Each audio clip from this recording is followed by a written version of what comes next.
Então vamos continuar estudando a estrutura da matéria. Então, Marivaldo, mas está muito estranho. Você fala de calor, fala de temperatura, fala de carga elétrica, tudo junto. Não é bem assim que tem nos livros. Nos livros a gente tem termologia, aí estuda calor e temperatura.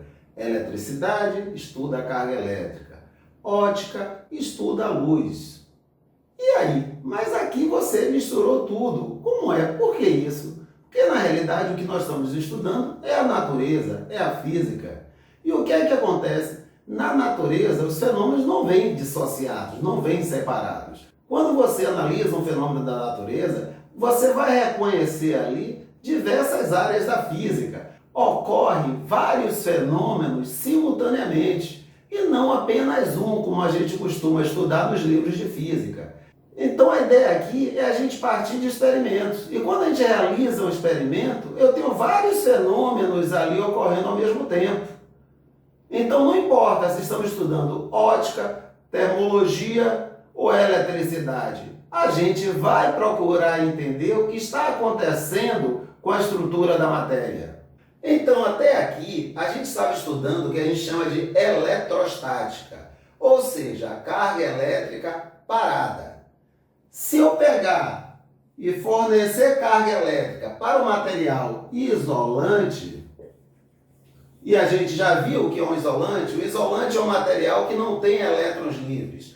Todos os elétrons desse material estão fortemente ligados aos núcleos atômicos. Então, o que é que acontece? Se eu forneço carga elétrica para o material isolante, a carga elétrica vai ficar exatamente onde eu colocar. Agora, por outro lado, se eu pego um material condutor, isolante elétrico, não conduz energia elétrica. Condutor elétrico, ou seja, conduz energia elétrica. Ou seja, é um material que tem elétrons livres. E como a gente sabe, esses elétrons livres que entram em movimento, levando o que a gente chama de energia elétrica, fazendo funcionar os aparelhos que a gente tem em casa. Agora, se eu forneço carga elétrica para o material condutor de eletricidade, o que é que acontece? A carga elétrica fica onde eu coloco? Não. O que é que acontece? Como eu tenho elétrons livres, ou seja, elétrons que têm facilidade de movimento, que eles não estão presos fortemente a nenhum átomo, o que é que acontece? Esses elétrons vão migrar tentando fazer com que essas cargas que eu forneci fiquem o mais distante possível uma das outras. Por quê? Porque cargas elétricas de mesmo sinal se repelem. Ou seja, se eu fornecer elétrons, o que é que acontece? Esses elétrons vão ficar o mais distante possível. Ou seja, vão ocupar a região da superfície do material condutor. Agora, lembrando, fornecer carga elétrica, o que é isso mesmo, Marivaldo? O que a gente consegue é tirar ou dar elétrons para o material. Então, se eu dou carga elétrica negativa para o material, significa que eu dei elétrons para ele. Por outro lado, se eu fornecer carga positiva para o material, significa que eu retirei elétrons dele. O que a gente consegue, mais uma vez, é fornecer ou tirar elétrons. E esse fenômeno aqui, que também a gente já viu, que é muito interessante, nós chamamos de blindagem eletrostática. Nenhuma carga elétrica vai para o interior do condutor. Ou seja, uma pessoa aqui dentro desse condutor não vai sofrer nenhum efeito dessas cargas elétricas. O condutor, ele forma uma blindagem, que a gente chama de blindagem eletrostática, formando o que nós chamamos de gaiola de Faraday. Marivaldo, se eu colocar um celular aqui dentro, e se eu ligar para esse celular, ele vai atender? Não. A gaiola de Faraday, ela não blinda apenas de cargas elétricas. Ela blinda também de ondas de rádio, ondas de TV, ondas de celular. Ou seja, nem o celular vai funcionar aí dentro. Sim, Marivaldo, então isso quer dizer que se eu pegar meu celular, envolver no papel alumínio, se alguém ligar para ele, ele não vai atender. Não, não vai. Você acabou de construir uma gaiola de Faraday. Então agora vamos estudar o que acontece dentro de um material condutor. Como é que estão esses elétrons livres? Os elétrons livres, eles estão em movimento completamente caótico, completamente aleatório.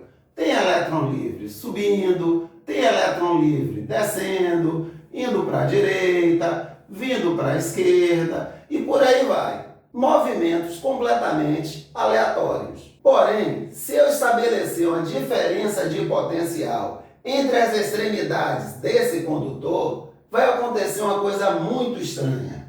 O que é que vai acontecer? As cargas vão entrar num movimento ordenado.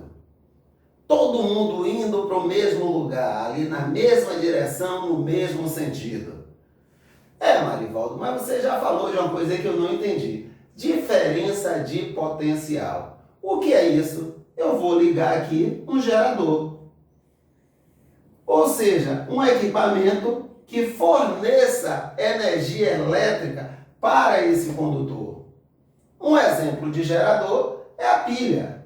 E observe que a pilha ela tem um polo positivo, ou seja, uma região que tem uma concentração de cargas positivas, e outra região que é um polo negativo, ou seja, que tem concentração de cargas negativas. Então vamos entender melhor isso aí. Eu tenho regiões com cargas elétricas positivas, cargas elétricas negativas. Significa que eu tenho regiões com quantidades de energia elétricas diferentes. Só que quantidade de energia elétrica eu não consigo medir.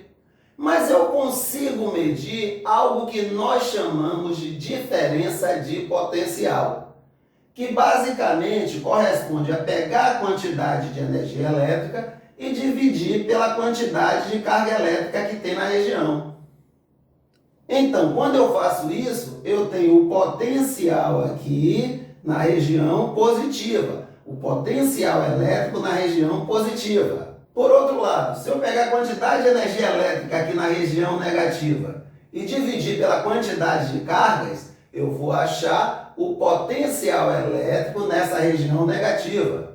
Mas eu não tenho nenhum interesse aqui em encontrar potencial elétrico. Eu quero encontrar a diferença de potencial. Ou seja, o potencial da região positiva menos o potencial da região negativa. Mas aqui eu não vou esquentar a cabeça fazendo conta. Eu tenho um aparelho que mede isso aí. Eu tenho um voltímetro, que é um aparelho que mede a tensão, que também é conhecida como DDP ou diferença de potencial. A coisa está parecendo complicada, Marivaldo, mas não é não. Observe, vou ligar esse terminal aqui, vou ligar esse terminal aqui. Elétrons têm carga elétrica negativa, não é isso? E eles que estão livres. E eu sei que cargas de sinais contrários se atraem, cargas de sinais iguais se repelem. Ou seja, os elétrons livres vão querer migrar para a região positiva, ou seja, para o polo positivo aqui da pilha. E todo mundo juntinho, seguindo aqui na mesma direção e no mesmo sentido. Esse movimento ordenado, porque ordenado, todo mundo está indo para o mesmo lugar.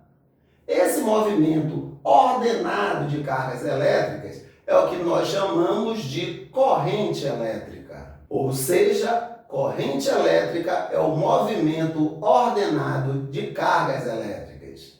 Agora, é bom saber o seguinte, esse é o sentido real da corrente elétrica, que nós vamos usar como símbolo a letra I. Então, o sentido real é justamente esse. Os elétrons estão indo para o polo positivo do gerador, para o polo positivo da pilha. Porém, no início do estudo da eletricidade, os cientistas achavam que quem entrava em movimento eram as cargas positivas. Ou seja, para eles, as cargas positivas entravam em movimento indo ao encontro do polo negativo da pilha. Então, o entendimento deles era esse. As cargas positivas entram em movimento buscando o polo negativo. Porém, muito material foi produzido. E aí, valia a pena descartar todo esse material? Não. Então, até hoje, no estudo da eletrodinâmica, a gente leva em consideração o sentido que nós chamamos de sentido convencional da corrente elétrica. Ou seja, a gente sabe que quem entra em movimento são os elétrons buscando o polo positivo da pilha. Porém, a gente estuda levando em consideração o sentido convencional, ou seja, cargas positivas entrando em movimento buscando o polo negativo da pilha. Ou seja, o sentido convencional da corrente elétrica é contrário ao sentido real. Então, a partir de agora, a gente sempre vai estar falando, sempre vai estar se referindo ao sentido convencional da corrente elétrica. É o sentido verdadeiro? Não. Mas, infelizmente, até hoje é dessa forma que encontramos na literatura. A corrente convencional, o movimento ordenado de portadores de cargas positivos buscando o polo negativo do gerador. Agora é bom esclarecer o seguinte: quem é que entra em movimento? Os portadores de cargas que estão livres. No caso dos metais, quem está livre? Os elétrons. Elétrons livres. Todos os elétrons estão livres, Marivaldo? Não. Os metais têm uma estrutura bem organizada, uma estrutura cristalina. E você tem uma certa quantidade de elétrons livres. Para você ter ideia, se eu pegar um cubo de 1 centímetro cúbico, 1 centímetro, 1 centímetro, 1 centímetro de cobre, quantos elétrons livres eu tenho? Observe, não é a quantidade de elétrons que eu tenho. Eu estou me referindo à quantidade de elétrons livres. Em torno de 10 a 23 elétrons. Ok? Essa é a quantidade de elétrons livres que tem em 1 centímetro cúbico de cobre. Marivaldo, eu não entendo esse número. Não tem problema. Eu coloco um 1 aqui e mais 23 zeros. 1, 2, 3, 4, 5, 6, 7, 8, 9, 10, 11, 12, 13, 14, 15, 16, 17, 18, 19, 20, 21, 22, 23. Essa é a quantidade de elétrons livres que eu tenho em 1 centímetro cúbico de cobre. Então veja que é uma quantidade absurda. Agora, eu posso ter também, em alguma situação, como por exemplo, água com sal, sal cloreto de sódio. Quando eu coloco sal na água, essa molécula se parte. E aí eu fico com um íon de cloro, ou seja, um átomo de cloro com elétron a mais, e um íon de sódio, ou seja, um átomo de sódio com um elétron a menos. E essas coisas estão soltas na água. Quer dizer, eu tenho portadores de cargas livres. Então a água com sal, ela vai conduzir energia elétrica. Agora, nesse caso, são elétrons livres que vão conduzir energia elétrica? Não, são íons de cloro e de sódio que vão conduzir a energia elétrica, pois são eles, portadores de carga elétrica, que estão livres nesse caso. Sim, agora vamos avançar um pouco mais. Então, eu tenho aqui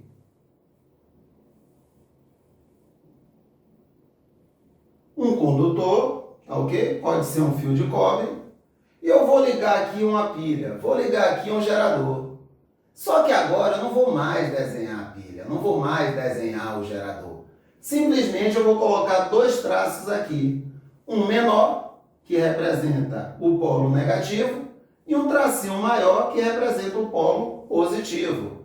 Então, ó, liguei a pilha aqui, nas extremidades do fio de cobre. Então, vai se estabelecer aí uma corrente elétrica, que a gente sabe, que a gente estuda o sentido convencional. Ou seja, são elétrons migrando para o polo positivo? Não. São cargas elétricas positivas migrando para o polo negativo.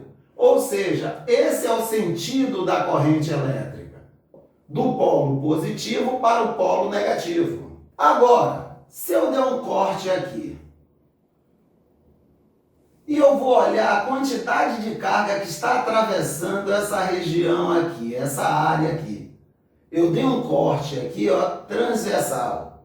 A gente chama essa região que eu obtenho quando eu faço esse corte de seção transversal. Mas aonde você quer chegar, Marivaldo?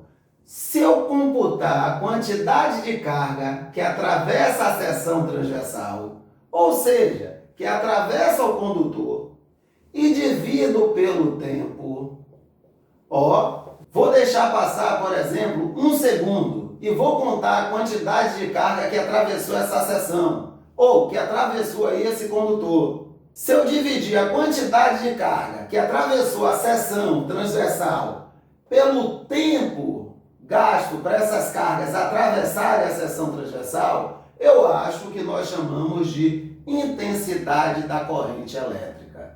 A unidade de corrente elétrica vai ser unidade de carga, que é o coulomb, dividido pela unidade de tempo, que é o segundo. Então vai ser coulomb por segundo. Mas coulomb por segundo, a gente dá um nome específico, a gente chama de ampere.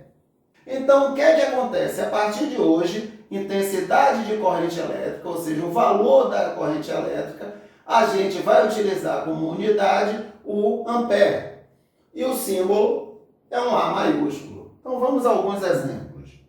Exemplo 1. Um condutor metálico é percorrido por uma corrente elétrica contínua e constante. A cada 10 segundos passa por uma seção do condutor uma carga elétrica de 30 coulomb. Calcula a intensidade da corrente elétrica. Então vamos à resolução. Então eu tenho um material lá, condutor, e eu percebo que por uma seção transversal dele, ó, está passando uma certa corrente elétrica. E aí, o que é que ele me fala sobre essa corrente elétrica? A cada 10 segundos, passam 30 coulomb de carga através dessa seção aqui transversal. Isso parece complicado, Marivaldo. Não! Se ele quer a intensidade da corrente elétrica, basta pegar a quantidade de carga e dividir pelo tempo. Qual foi a quantidade de carga que atravessou a seção transversal do condutor? Ou seja, que atravessou esse condutor? 30 coulomb. Em quanto tempo? 10 segundos. Então, 30 dividido por 10 vai dar 3. 3 o quê? Amperes. Ou seja, a corrente elétrica que está atravessando esse material condutor é uma corrente de 3 amperes. Agora vamos ver o que a gente pode aprender a mais com esse exemplo aí. Ele se refere à corrente elétrica contínua e constante. E é esse tipo de corrente elétrica que nós vamos estudar aqui na eletrodinâmica.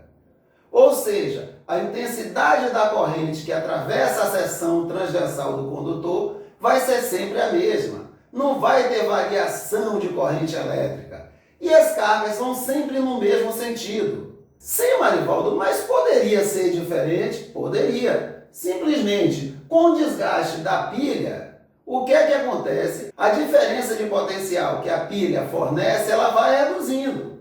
Consequentemente, a corrente elétrica também vai reduzindo. A energia elétrica usada para funcionar o aparelho vai reduzindo.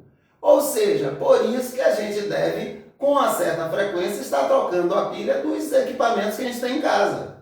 Você coloca uma pilha nova lá no relógio. Depois de um certo tempo, você percebe que o relógio começa a atrasar. Por quê? Porque a pilha ela já não consegue fornecer a mesma diferença de potencial. Consequentemente, não consegue fornecer a mesma corrente, ou seja, a mesma quantidade de energia elétrica.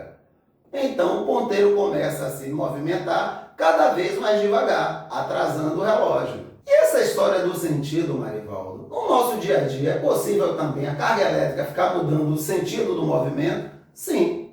A energia elétrica que chega até as nossas casas, chega lá na tomada, é uma energia elétrica que ela não é contínua e constante. Ou seja, a diferença de potencial que é fornecida ali pela tomada é variável. A gente recebe uma diferença de potencial que é alternada. Alternada como, Marivaldo? Se sempre me dizem que é 127 volts ou 110 volts. Nada disso. Na realidade, a tensão que chega na sua casa vai de 127 a menos 127 e volta para 127 60 vezes a cada segundo. Então, será que daria para a gente perceber? Se fosse uma lâmpada piscando 60 vezes por segundo, será que a gente perceberia? Provavelmente não. E o equipamento que a gente usa para medir essa tensão, ele vai me dar um valor. Esse valor que é justamente 127.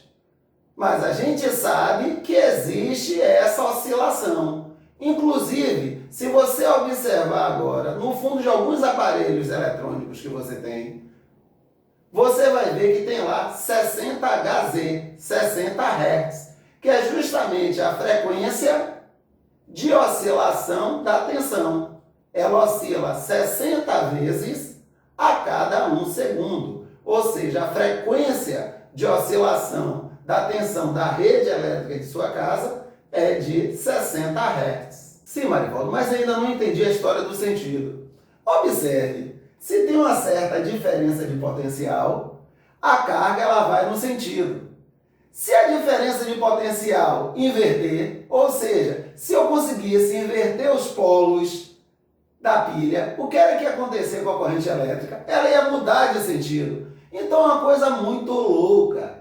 No caso dos nossos aparelhos que são ligados à tomada em casa, os elétrons ficam no ir e vida nada. Eles vão para um lado, voltam para o outro, vão para um lado, voltam para o outro, vão para um lado, voltam para o outro, eles vão para um lado, voltam para o outro. Mas o que a gente precisa é do movimento dos elétrons lá no interior do nosso aparelho, para que ele funcione. A gente não precisa dos elétrons andando numa mesma direção e no mesmo sentido. Ou seja, para o aparelho funcionar, eu preciso da carga elétrica atravessando ali o material. Agora, cuidado, tem equipamento elétrico que ele é projetado para funcionar em corrente contínua. E tem aparelho elétrico que ele é projetado para funcionar com corrente alternada. Mas aqui nós vamos trabalhar sempre com correntes contínua e constante. Ou seja, as cargas elétricas sempre se movimentando na mesma direção, no mesmo sentido, e a quantidade de carga que vai atravessar uma seção transversal do material vai ser sempre a mesma no mesmo intervalo de tempo.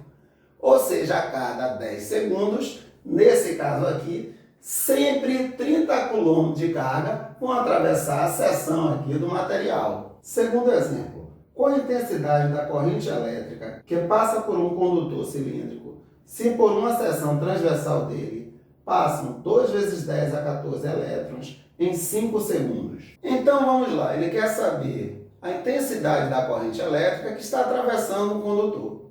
Eu sei que para encontrar a intensidade da corrente elétrica, ou seja, o valor da corrente elétrica, eu pego a quantidade de cargas que está atravessando uma seção desse condutor e divido pelo tempo. Só que aqui, o que foi que ele fez? Ele me deu a quantidade de elétrons que está atravessando o material. Mas espera aí, elétrons são os portadores de cargas. Sim, Marivaldo, mas você começou a complicar. Porque no sentido convencional, quem entra em movimento não são os elétrons. Isso aí é o sentido real. Mas ele está usando aí o sentido real, os elétrons que estão em movimento. Mas ele não me deu a carga elétrica, ele me deu a quantidade de elétrons.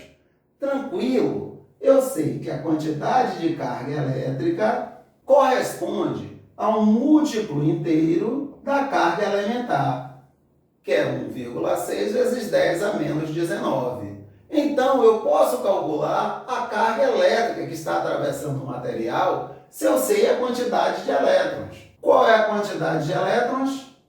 2 vezes 10 elevado a 14. Qual é a carga elétrica elementar? 1,6 vezes 10 a menos 19. Então, a carga elétrica vai ser 2 vezes 1,6, 3,2. Como é que você fez essa conta, Marivaldo? 1,6 vezes 2. faço a conta como se não tivesse vírgula. 2 vezes 6, 12. Vai 1. 2 vezes 1, 2. Mais 1, 3. Após fazer a conta, eu observo quantas casas eu tenho após a vírgula. Ou seja, quantos algarismos eu tenho após a vírgula? 1. Então, eu volto à vírgula, uma casa. 2 vezes 1,6, 3,2. Agora, eu vou multiplicar as potências de 10. Produto de potência de mesma base. Eu conservo a base e somo os expoentes. 14 menos 19 vai dar menos 5. Como assim, Marivaldo? Eu tenho R$14 e devo R$19. Então, eu vou pagar os 14, mas ainda fico devendo R$5, ou seja, menos 5. Então, essa é a quantidade de carga. Marivaldo, mas tem um erro aí. Se são elétrons, essa carga aí deveria ser negativa. Não. Para calcular a intensidade da corrente elétrica, vamos esquecer do sinal. A gente não vai ter aqui corrente elétrica negativa, tá ok? A intensidade da corrente elétrica para a gente vai ser sempre positiva. Se no futuro, ao resolver uma continha, aparecer um sinal negativo na corrente elétrica, a gente já fica atento. É uma corrente no sentido contrário ao sentido que eu achava que era. Para a gente não vai fazer sentido aqui uma corrente elétrica negativa. Então, por isso que eu abri mão do sinal negativo da carga do elétron. Então, agora eu posso fazer conta. A carga 3,2 vezes 10 a menos 5 sobre o tempo. Qual o tempo? 5. Então, vamos fazer essa conta. 3,2 dividido por 5. 3,2 dividido por 5. Como é que eu faço essa conta?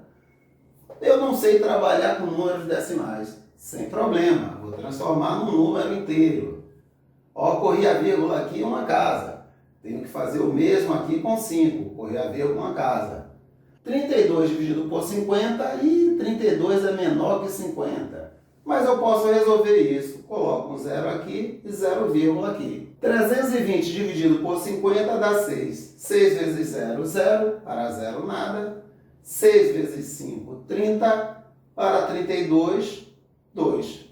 Quero continuar. Vou acrescentar um 0 aqui. 200 dividido por 50 dá 4. 4 vezes 0, 0 para 0, nada. 4 vezes 5, 20 para 20, nada. Então, 3,2 dividido por 5 deu 0,64. E vou conservar a potência de 10. Então, essa é a minha resposta. Então, eu achei 0,64 vezes 10 a menos 5 amperes. Ou, escrevendo em notação científica, corro a vírgula uma casa para que eu fique com o número entre 1 e 10, 6,4 vezes 10. Como eu corri a vírgula uma casa para a direita, eu somo 1 aqui. Menos 5 mais 1, menos 4. Devo R$5, ganho R$1, pago 1 que estou devendo, fico devendo R$4, não é isso? Então, em notação científica, 6,4 vezes 10 a menos 4. Ou seja, em notação científica, 6,4 vezes 10 a menos 4 ampere. Ou ainda, se preferir, vou correr a vírgula mais uma casa para a direita. Eu vou ficar com 64 vezes 10. Ó, se eu correr a vírgula uma casa para a direita, eu somo uma unidade ao expoente. Menos 4 mais 1, devo 4, ganho 1, pago 1 que eu devo, fico devendo 3 ampere. 64 vezes 10 a menos 3 ampere. Só que 10 a menos 3, eu sei que a gente pode usar um prefixo, mili, cujo símbolo é um M minúsculo, milímetro.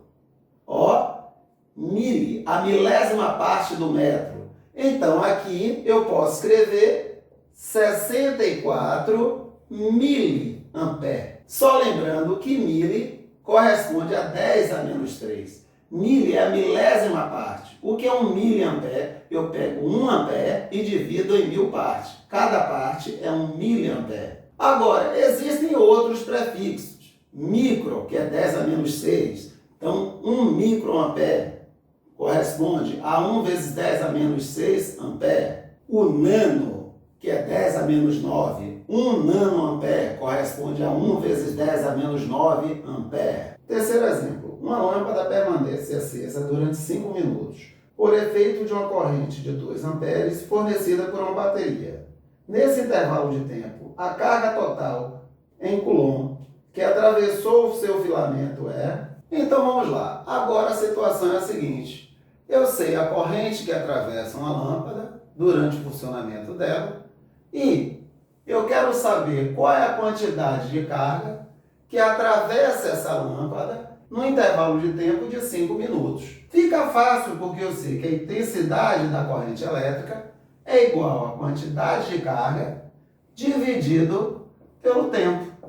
Só devo tomar um cuidado. Eu tenho que trabalhar com o tempo em segundo. Ou seja, 5 minutos, cada minuto corresponde a 60 segundos. Então, 5 vezes 60, eu tenho 300 segundos.